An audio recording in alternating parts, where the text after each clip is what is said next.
जानकारी के लिए सहयोगी रंजना विस्तार से अखबारों के बारे में जानकारी दे रही थी। और आज है टंट्या मामा का बलिदान दिवस। बीजेपी इंदौर में बड़ा आयोजन करने जा रही है। इसमें मुख्यमंत्री शिवराज सिंह चौहान शामिल होंगे। कार्यक्रम का आयोजन नेहरू स्टेडियम में किया गया है। पहले यह कार्यक्रम महू के पाताल पानी में होना था, लेकिन बारिश की आशंका को देखते हुए इसे नेहरू स्टेडियम में शिफ्ट कर दिया गया। सीएम शिवराज सिंह चौहान पाताल पानी भी जाएंगे। यहाँ वो टंट्या मामा की प्रतिमा का अनावरण करेंगे। आपको बता दें कि टंट्या मामा की जन्मस्थली से निकली गौरव यात्रा शुक्रवार को इंदौर पहुंच गई और लोगों ने इस यात्रा का जोरदार स्वागत किया।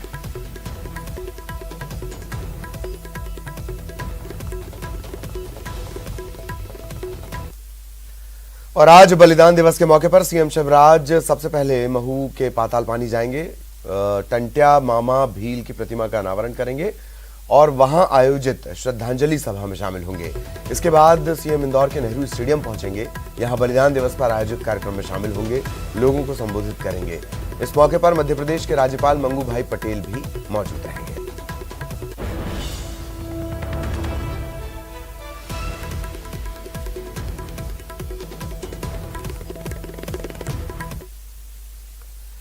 एक और दिलचस्प खबर है, आज राजा के गढ़ में महाराज हुंकार भरेंगे। बीजेपी में शामिल होने के बाद सिंधिया पहली बार राघवगढ़ में सभा करेंगे और दिग्विजय को बड़ा झटका भी दे सकते हैं। बताया जा रहा है कि दिग्विजय के करीबी और राघवगढ़ से 2 बार विधायक रहे मूल सिंह दादा भाई के बेटे हीरेंद्र सिंह को बीजेपी में वो शामिल करवा सकते हैं। दावा ये किया जा रहा है कि हीरेंद्र सिंह लंबे समय से सिंधिया के संपर्क में है। तो सिंधिया आज पहुंचेंगे। बीजेपी ज्वाइन करने के बाद राघवगढ़ वो पहली बार पहुंचेंगे और ये माना जा रहा है कि वहां झटका मिल सकता है। दरअसल दिग्विजय के करीबी हैं, राघवगढ़ से 2 बार के विधायक हैं मूल सिंह दादा भाई और इनके बेटे हीरेंद्र।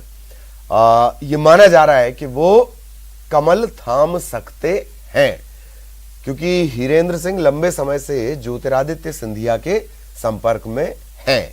और अगर ऐसा होता है तो ये जो सभा होगी ये इतिहास में जगह पाएगी।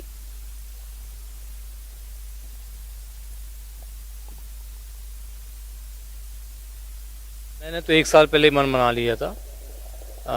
कांग्रेस में थोड़ी असहजता महसूस हो रही थी और विशेषकर जो हमारे आदरणीय लक्ष्मण सिंह जी हैं, 5 बार के सांसद हैं, 2 बार विधायक भी रह चुके हैं, लेकिन एक आत्मसम्मान सबका अपना होता है और उनके साथ रह के अपना आत्मसम्मान कोई भी व्यक्ति नहीं बचा सकता।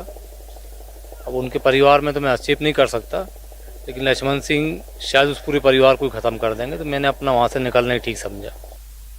तो निकलना सही समझा। वैसे दोनों घरानों की लड़ाई तकरीबन 200 साल पुरानी है। बहरहाल ग्वालियर में एमएसपी को लेकर केंद्रीय कृषि मंत्री नरेंद्र सिंह तोमर ने बड़ा बयान दिया। उन्होंने कहा कि एमएसपी थी, आगे भी जारी रहेगी। कृषि मंत्री ने कहा कि एमएसपी को और बेहतर बनाने के लिए प्रधानमंत्री ने एक कमेटी का गठन किया है और अब ये कमेटी इस पर विचार करेगी।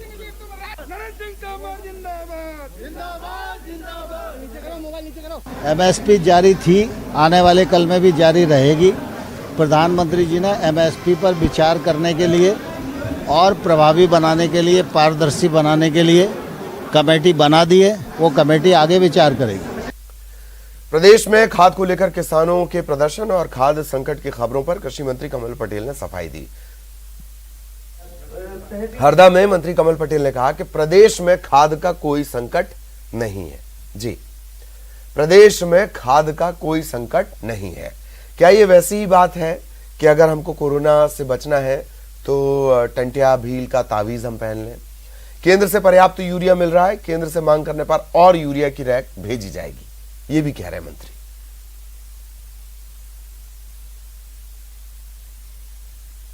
भाइयों, आपके माध्यम से बताना चाहता हूं कि डीएपी यूरिया की कमी नहीं है, लेकिन जो किसानों के रेगुलर खाते हैं उनको केसीसी से मिल गया खाद, लेकिन जो डिफॉल्टर किसान है, जो अऋणी किसान है, उनको नगद अभी मिल रहा है डबल लाख से, यानी वेयर हाउस से, जहाँ डीएमओ मतलब मार्केट की जो विपणन संघ है उनके गोडाउन से। अब वो एक वेयर हाउस होता है 50 गाँव के किसान, तो वहाँ इकट्ठे हो जाते किसान, लाइन लगती है। उसमें फिर कुछ कांग्रेसी असामयिक तत्व उपद्रव करते, लूटपाट करते हैं, फिर पुलिस को सख्ती करना पड़ती है। 1-2 जगह हुई तो फिर होता किसानों पर लाठीचार्ज अन्नदाता। तो ये जानबूझकर अराजकता फैलाने का काम कांग्रेस और असामयिक तत्व उनके किसानों पर कर रहे हैं। किसान भाई इनसे सावधान रहें। हम आपके शुभचिंतक हैं, आपकी सरकार है। भारत सरकार से बराबर हमने यूरिया और डीएपी और एनपीके और सुपर पिछले साल जितना था उससे ज़्यादा हुआ। बोनी भी पिछले साल से ज़्यादा हो चुकी है। हमने पर्याप्त विकेंद्रीकरण किया है। सीधी में बहुजन समाज पार्टी यानी बीएसपी ने नया कारनामा कर दिया। दरअसल जिले में बीएसपी ने खुद की पुलिस बना दी और इतना ही नहीं, बसपा की इस पुलिस में थाना प्रभारी और आरक्षक जैसे पद भी हैं। इन पदों पर पार्टी की तरफ से भर्तियां भी जल्द शुरू हो सकती हैं। पार्टी नेताओं के मुताबिक जो पार्टी के बड़े नेता हैं उनकी सुरक्षा के लिए पुलिस बनाई गई है और एसपी ने इसे नियमों के खिलाफ बताकर कार्रवाई की बात कही है। देखिए, इस प्रकार से तो कोई अधिकृत नहीं है।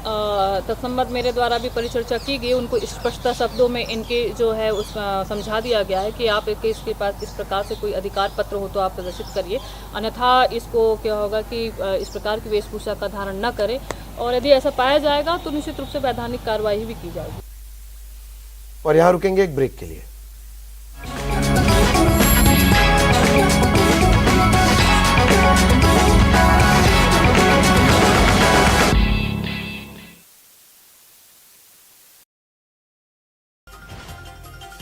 जबलपुर में एक स्कूल में 2 छात्र एक दूसरे के खून के प्यासे। मारपीट के बाद एक छात्र ने दूसरे पर चाकू से किया हमला। जबलपुर में खाद की किल्लत से बढ़ी किसानों की परेशानी। खाद नहीं मिलने पर किसानों का हंगामा, कालाबाजारी के लगाए आरोप।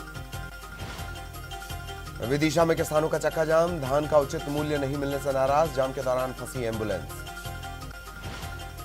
राजगढ़ में आतिशबाजी के दौरान धमाका। विस्फोट में कई लोग जख्मी। आतिशबाजी के दौरान बैटरी में धमाका होने से हादसा।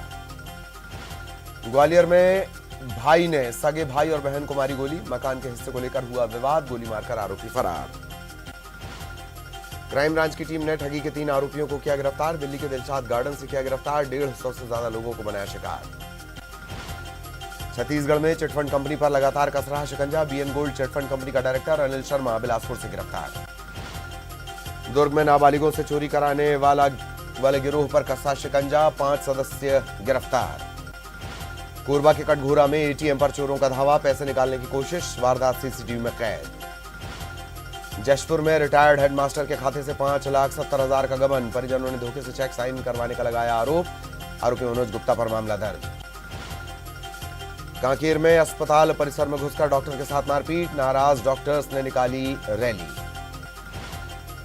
दंतेवाड़ा में 74 जवानों की शहादत में शामिल नक्सल दंपत्ति ने किया समर्पण। 10 लाख का इनामी नहीं है नक्सल दंपत्ति। कई बड़ी घटनाओं में पुलिस कर रही थी तलाश। ग्वालियर के जिवाजी विश्वविद्यालय में छात्र का हंगामा। 6 महीने से मार्कशीट न मिलने पर प्रशासनिक भवन के छज्जे पर चढ़ा। गरियाबंद में पिता बना परिवार के जान का दुश्मन। 4 साल के बेटे की कुल्हाड़ी से हत्या। बाकी लोगों ने कमरे में बंद होकर बचाई जान। धमतरी में अवैध रेत परिवहन करते 14 वाहन पकड़ाए। हर वाहन से वसूला गया 30,000 रुपए जुर्माना। धमतरी में लाखों रुपए के मोबाइल चोरी के आरोप में एक नाबालिग सहित 2 गिरफ्तार। शटर तोड़कर ले उड़े थे 30 मोबाइल समेत अन्य सामान। जबलपुर में एक स्कूल में 2 छात्र एक दूसरे के खून के प्यासे। मारपीट के बाद एक छात्र ने दूसरे पर चाकू से किया हमला। जबलपुर में खाद की किल्लत से बढ़ी किसानों की परेशानी। खाद नहीं मिलने पर किसानों का हंगामा, कालाबाजारी के लगाए आरोप। विदिशा में किसानों का चक्का जाम। धान का उचित मूल्य नहीं मिलने से नाराज। जाम के दौरान फंसी एम्बुलेंस। राजगढ़ में आतिशबाजी के दौरान धमाका। विस्फोट में कई लोग जख्मी। आतिशबाजी के दौरान बैटरी में धमाका होने से हादसा। ग्वालियर में भाई ने सगे भाई और बहन को मारी गोली। मकान के हिस्से को लेकर हुआ विवाद। गोली मारकर आरोपी फरार। क्राइम ब्रांच की टीम ने ठगी के 3 आरोपियों को किया गिरफ्तार। दिल्ली के दिलशाद गार्डन से किया गिरफ्तार। 150 से ज्यादा लोगों को बनाया शिकार। छत्तीसगढ़ में चिटफंड कंपनी पर लगातार कस रहा शिकंजा। बीएन गोल्ड चिटफंड कंपनी का डायरेक्टर अनिल शर्मा बिलासपुर से गिरफ्तार। दुर्ग में नाबालिगों से चोरी कराने वाले गिरोह पर कसा शिकंजा। 5 सदस्य गिरफ्तार। कोरबा के कटघोरा में एटीएम पर चोरों का धावा। पैसे निकालने की कोशिश। वारदात सीसीटीवी में कैद। जशपुर में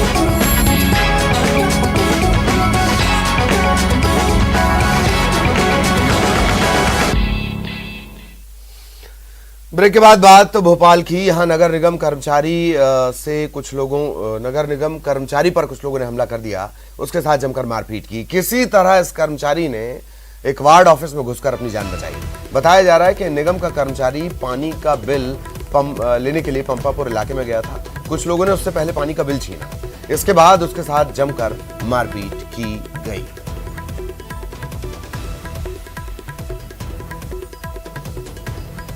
और अब खबर सिवनी से, जहां रतनजोत का बीज खाने से 40 बच्चे बीमार हो गए। इन्हें आनन फानन में अस्पताल में भर्ती करवाया गया, यहां उनका इलाज किया जा रहा है। बताया जा रहा है कि बरघाट के प्राथमिक स्कूल के बच्चे गलती से इन्होंने रतनजोत का बीज खा लिया। इसके बाद इनकी तबीयत बिगड़ने लगी और फिर शिक्षकों ने बच्चों को अस्पताल में भर्ती करवाया।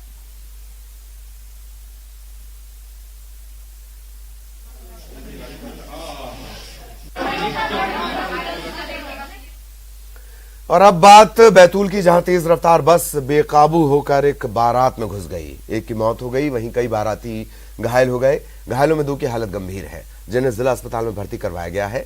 यह हादसा खेड़ी इलाके में हुआ है।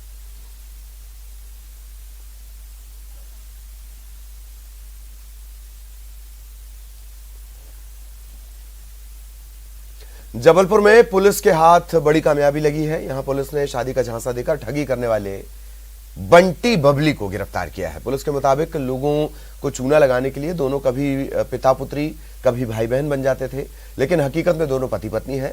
पुलिस ने इस गिरोह के दूसरे सदस्यों को पहले गिरफ्तार कर लिया था, लेकिन बंटी और बबली फरार थे। इन पर पुलिस की तरफ से 5-5 हजार का इनाम भी घोषित था। तो ये आशीष तिवारी, विपिन जैन और सुनील ठाकुर खुद को बताया कि हम लोग पुलिस वाले साले यहाँ तुम बेवजह आए हो, और ऐसे करके इनको बोला और इनको भगा दिया। इस प्रकार ये प्रार्थियों के साथ इन्होंने धोखाधड़ी की, और उसके बाद प्रार्थी ने यहाँ थाना लौटगंज में रिपोर्ट की कि उसके साथ ऐसे धोखाधड़ी हुई। तो हमारी टीम ने ये पीछे से सबको ढूंढना शुरू किया, तो उसमें इनके नाम आए। बाद में ये भी पता चला कि ये जो अंजलि तिवारी है उसका एक्चुअल नाम है सुमन जैन, और जो विकास तिवारी जो उसका भाई बता रहा था वो उसका भाई नहीं, उसका पति है, और उसका नाम भानु और विवेक जैन है। और इस पर 420-170 धारा के अंतर्गत अपराध पंजीबद्ध किया गया है। खबर जबलपुर से, जहां रामनगर में खेत में बाड़ी लगाने को लेकर हुए विवाद में कुछ लोगों ने पति पत्नी की पिटाई कर दी। इस घटना में पति की मौके पर ही मौत हो गई, पत्नी की हालत गंभीर है। इसे इलाज के लिए मेडिकल कॉलेज में भर्ती करवाया गया है। घटना की जानकारी मिलते ही पुलिस मौके पर पहुंची, पड़ताल शुरू कर दी गई है।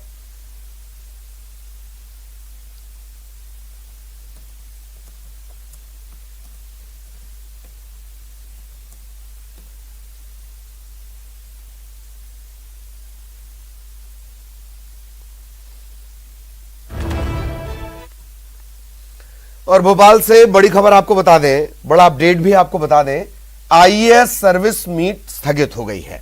आईएएस मीट होती थी, बताया यह जा रहा है कि कोरोना के चलते यह स्थगित हुई है, ओमिक्रॉन के चलते, नया वेरिएंट है। 17, 18, 19 दिसंबर को भोपाल में ये प्रस्तावित थी। अब तमाम तरह की बातें इसे लेकर कही जा रही हैं। जैसे वायरल वीडियो होते हैं वैसे बातें भी वायरल हो जाती हैं। तो तमाम तरह की बातें कही जा रही हैं कि साहब आईएएस सर्विस मीट स्थगित हो गई है। पर यह बड़ा अद्भुत संयोग है कि इधर आईएएस सर्विस मीट स्थगित हुई है और पुलिस कमिश्नर प्रणाली भी मध्य प्रदेश के 2 शहरों में लागू होने वाली है। सहयोगी रंजना इस वक्त हमारे साथ जुड़ी हुई है। रंजना, विस्तार से जानकारी दें। एक और बात रंजना, कि ना चाहते हुए भी संयोग पर ध्यान जाता है कि एक तरफ पुलिस कमिश्नर प्रणाली लागू होने वाली है और आईएएस सर्विस मीट स्थगित हो गई। रंजना, जी ललित, कोरोना के चलते फिलहाल तो यही माना जा रहा है कि आईएएस सर्विस मीट स्थगित कर दी गई है। 2 साल से लगातार जो आईएएस सर्विस मीट है आयोजित होनी थी, लेकिन कोरोना के चलते लगातार चल रही थी। और इस बार तैयारियां थी कि 17, 18 और 19 दिसंबर को भोपाल में जो आईएएस सर्विस मीट है वो आयोजित होगी। मुख्यमंत्री शिवराज सिंह चौहान भी इसका शुभारंभ करने वाले थे। उन्होंने शुभारंभ करने को लेकर अपनी स्वीकृति भी दे दी थी, लेकिन अब जिस तरीके से नए वेरिएंट के केस राजधानी भोपाल के साथ प्रदेश भर में बढ़ रहे हैं, उसको लेकर जो एसोसिएशन के अध्यक्ष हैं आईपीसी केसरी, उनका कहना है कि कोरोना के नए वेरिएंट ओमिक्रॉन को लेकर जिस तरीके से केस बढ़ रहे हैं, अब जब केस बढ़ रहे हैं तो इस समय पर कोई जोखिम यानी देना सही नहीं होगा। इसीलिए पहली प्राथमिकता हमारी सभी की सुरक्षा और इस संकट से निपटने की। ऐसे में अगर ये सर्विस मीट होती और केसेस बढ़ते हैं तो जाहिर सी बात है कि कुछ सवालिया निशान जरूर खड़े होते। लेकिन यहाँ पर सवाल यही है कि एक तरफ IAS सर्विस मीट तो स्थगित हो रही है, लेकिन इंदौर में अगर देखा जाए तो बड़े स्तर पर लोग जुट रहे हैं, जबकि केसेस बढ़ रहे हैं। आप देखेंगे कि आज वहां पर मेगा इवेंट होने वाला है और 1 लाख से ज्यादा आदिवासी वहां पर जुटने वाले, जबकि लगातार ये कहा जा रहा है कि सोशल डिस्टेंसिंग का पालन करें, मास्क पहने, लेकिन जब 1 लाख लोग वहां पर जुटेंगे तो जाहिर सी बात है कि इस सावधानी की बात जब कही जा रही है और ऐसे में जब इतने लोगों को जुटाया जाना है, एक तरफ जब इतने बड़े जो IAS सर्विस मीट है वो स्थगित की जा रही है, तो ऐसे में इन तमाम आयोजन को भी कम संख्या में आयोजित करने की जरूरत है। और जैसा आपने अभी जिक्र किया कि पुलिस कमिश्नर सिस्टम भी लागू होने वाला है, तो एक कारण ये भी बताया जा रहा है कि पुलिस कमिश्नर सिस्टम को लेकर जो नाराजगी है वो भी यहाँ पर देखी जा रही है। लेकिन फिलहाल अगर कोई ऑफिशियली जाहिर तौर पर ऑफिशियली इस पर कुछ नहीं कहा जाएगा। ये सब बातें हैं, बातों का क्या, लेकिन सवाल तो खड़े होंगे, सवाल तो खड़े होंगे। शुक्रिया अरण्या, वक्त कम है हमारे पास, बहुत बहुत धन्यवाद आपका। और इसी के साथ इस बुलेटिन में इतना ही। खबरें जारी रहेंगी।